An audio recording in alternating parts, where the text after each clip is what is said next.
નમસ્તે વિદ્યાર્થીઓ, ધોરણ 9 વિષય હિન્દીમાં એ આપણે છેલ્લે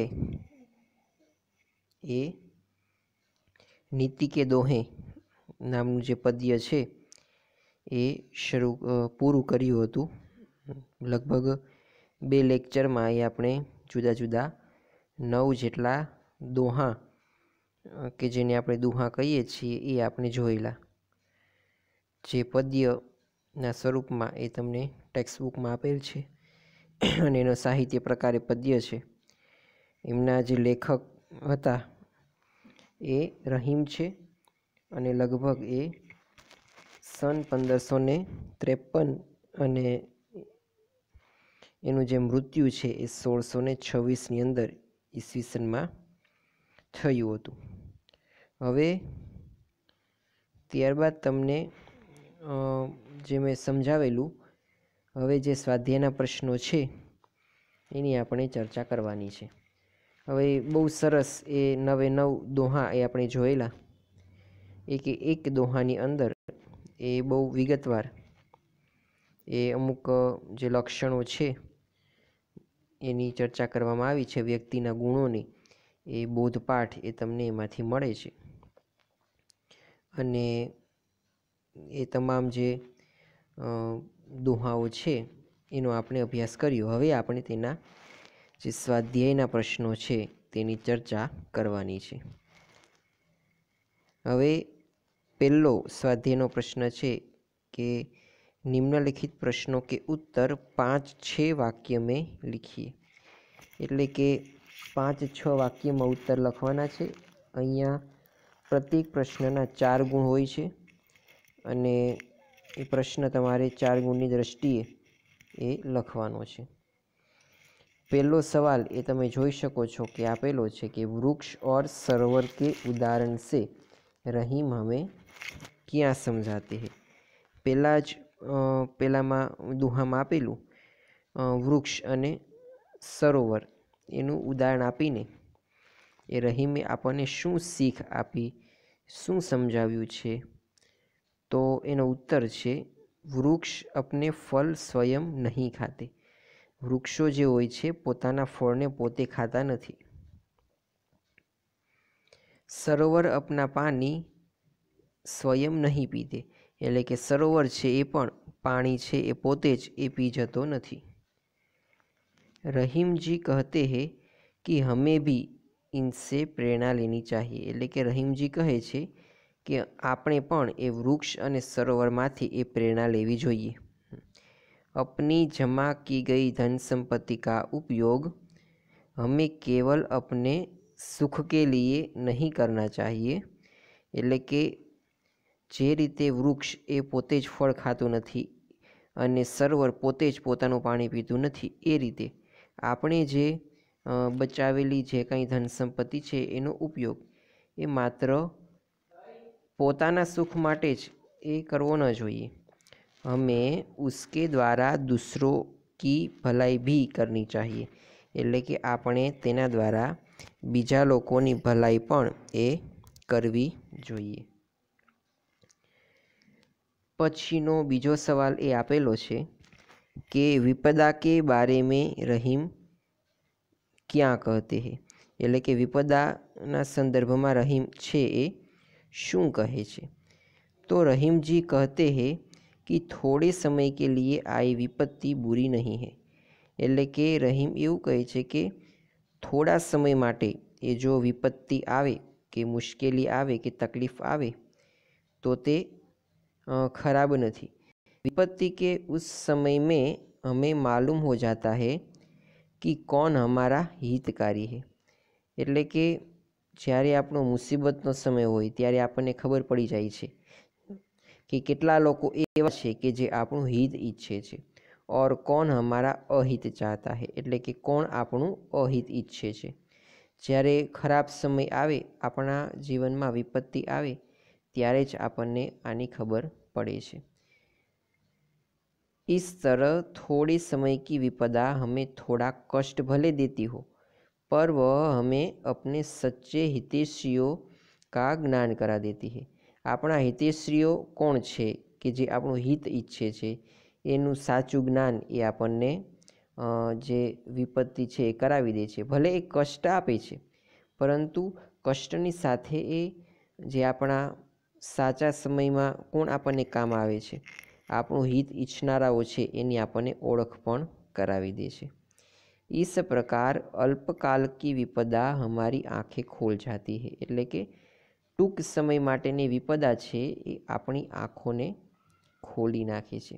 इसीलिए उससे बुरी नहीं माननी चाहिए, એટલા માટે જ એને ખરાબ માનવી ન જોઈએ. આટલા માટે આપણા જીવનમાં જે વિપદા આવે છે એને રહીમ ખરાબ ગણે નહીં એવું જણાવે છે. પછીનો क्वेश्चन आपेलो छे, लाख प्रयत्न करने पर भी बिगड़ी हुई बात नहीं बनती, ऐसा रहीम जी किस उदाहरण से समझाते हैं? એટલે કે બગડેલી વાત છે એ કુછ નહીં બનતી, આવું રહીમ કયા ઉદાહરણ દ્વારા એ સમજાવે છે કે તમે લાખ પ્રયત્નો કરો છતાં પણ જે વાત બગડેલી છે બરાબર એ સુધરતી નથી. किसी कारण से बात बिगड़ जाए तो उससे सुधारना बड़ा मुश्किल होता है. कोई कारण थी जो बात बगड़ी जाए तो એને સુધારવી એ બહુ મુશ્કેલ છે. इसे समझाने के लिए रहीम जी फटे हुए दूध का उदाहरण देते हैं. એને સમજાવવા માટે રહીમ છે એ બગડેલા દૂધનું ઉદાહરણ આપે છે. फटे हुए दूध से जमाए गए दही में मक्खन बनाने की शक्ति समाप्त हो जाती है. એટલે કે દૂધ એ બગડી ગયું હોય બરાબર, તો એને જમાવીને એમાંથી દહીં બનાવી શકાય અને એમાંથી એ મક્ખન એટલે કે માખણ બનાવીને તો પછી એની શક્તિ છે એ સમાપ્ત થઈ જાય છે. फिर उसे कितना भी मथा जाए इसमें से मक्खन नहीं निकलता. પછી તમે તેને ગમે તેટલા પ્રયત્નો કરો પરંતુ તેમાંથી માખણ નીકળતું નથી. रहीम जी कहते हैं कि बिगड़ी हुई बात फटे हुए दूध जैसी होती है, उससे सुधारने के लिए कितने भी प्रयत्न किए जाए वह नहीं सुधर पाती. તમે ગમે તેટલા પ્રયત્ન કરી લો પણ જ્યારે કોઈ એક વાત એ બગડી જાય છે તો પછી એ તેને સુધારવી એ શક્ય હોતી નથી. પછીનો ક્વેશ્ચન નંબર 2 આપેલો છે, એટલે કે મુખ્ય પ્રશ્ન ક્રમાંક 2, निम्नलिखित प्रश्नों के उत्तर 2-3 वाक्यों में लिखिए.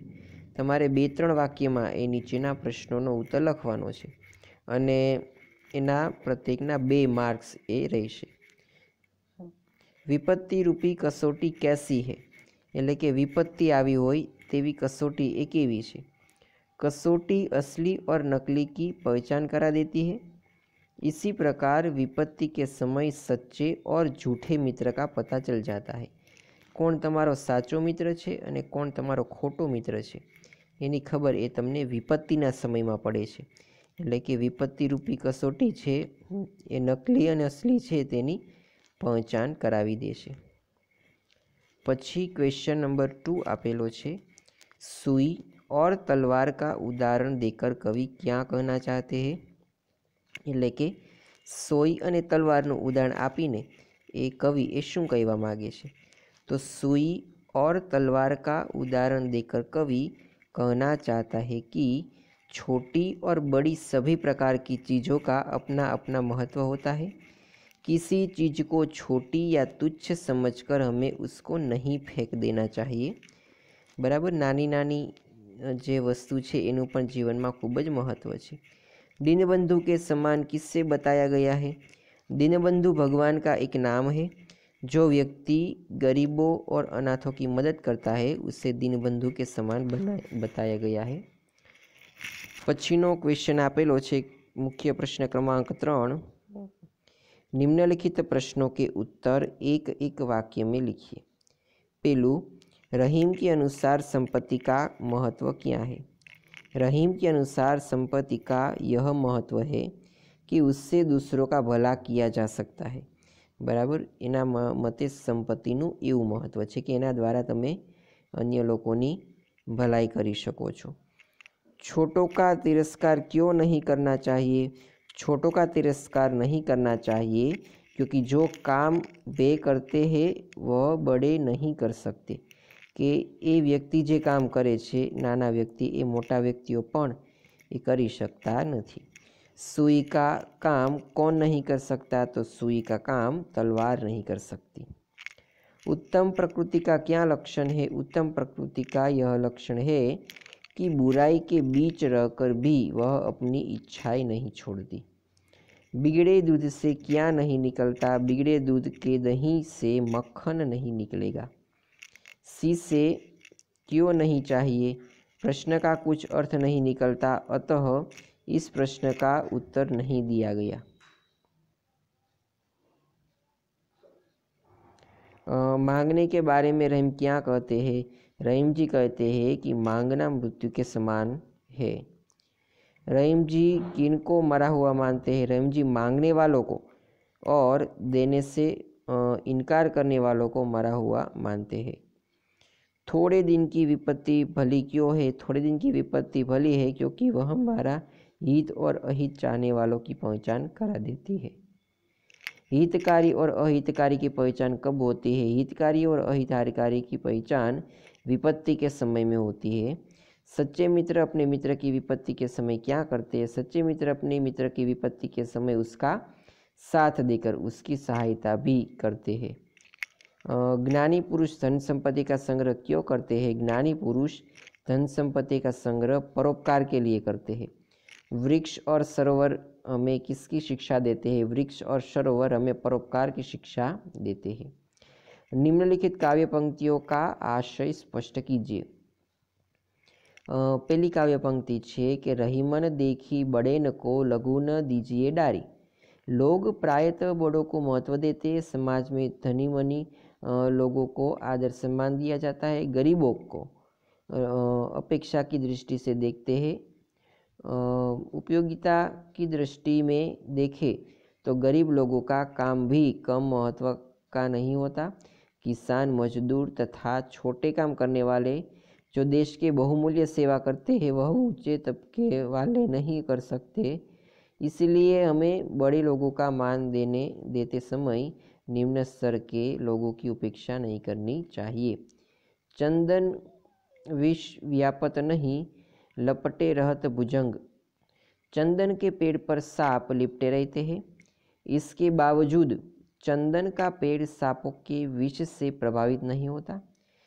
सांपों के संग से उसकी सुगंधि में कोई अंतर नहीं पड़ता। इसी प्रकार उत्तम स्वभाव के लोग बुरी संगति में रहकर भी उससे प्रभावित नहीं होते। वे अपने गुणों से अपराधियों को प्रभावित करने उनका जीवन बदल देते हैं। तो विद्यार्थी मित्रों, आनी साथे ए आजनो लेक्चर आपणो पूरो थाय छे। तमारे होमवर्क में या स्वाध्यायना जे स्लाइड में प्रश्नों करावेला ए तमाम प्रश्न एक वखत ए होमवर्क में लखीने मोकलावाना छे। आनी पछीनो लेक्चर ज्यारे आपणो आवशे त्यारे आपणे आनी पछीनी जे 14मी कृति जे हशे तेनी आपणे चर्चा करीशुं अने त्यारबाद ए आपणे आगळ जे कवि परिचय हशे तेनो ए जोईशुं अने फरीवार तमारुं जे होमवर्क छे आजे जे स्वाध्यायना तमाम प्रश्नों करावेला ए स्वाध्यायना तमाम प्रश्नों ए एक वखत होमवर्क में लखीने तमारे मोकलावाना छे। तो आजनो लेक्चर ए आपणे अहींया सुधी राखीए छीए।